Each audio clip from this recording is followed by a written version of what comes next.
Welcome to my YouTube channel Sultan Raja studio.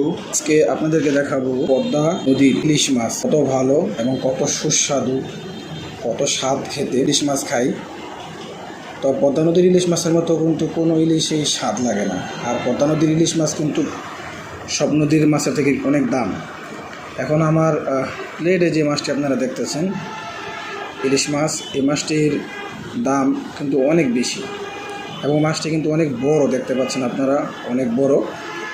তো এই মাছটি আমরা পদ্মা নদীর এই মাছটি নিয়ে আসছি।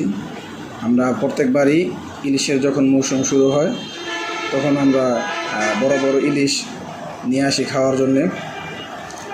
তো আজকে যে মূল ভিডিওটি হচ্ছে ইলিশ মাছ নিয়ে। এখন আপনারা বলের মধ্যে যে মাছগুলা কাটানো দেখছেন এগুলি হচ্ছে প্রত্যেকটাই ইলিশ মাছের টুকরো। পরে আমরা প্লেটে নিলাম, এগুলার ভিতরে হলুদ মরিচ মশলা দিয়ে এগুলি ভালো করে মাখিয়ে নিচ্ছি। তেলের ভিতরে গরমভাবে ভাজা করছি মাছগুলা। মাছটি আমরা সাইজ যে পিসগুলা আমরা একটু বড় করেছি, কারণ অবশ্যই বড় না করলে কিন্তু খাবারের যে টেস্ট সেই টেস্টটা পাওয়া যাবে না। আর সবসময় ইলিশ মাছ কিন্তু ভাজা খেতে খুবই ভালো লাগে। তো আপনারা এই মাছ যদি খেতে চান তাহলে সকাল সকাল চলে যেতে হবে পদ্মা নদীতে মাওয়া-ঘাট। তো এখানে একটি কথা বলে নেই, ইলিশ মাছের যে প্রাইসটি হচ্ছে 3000 টাকা।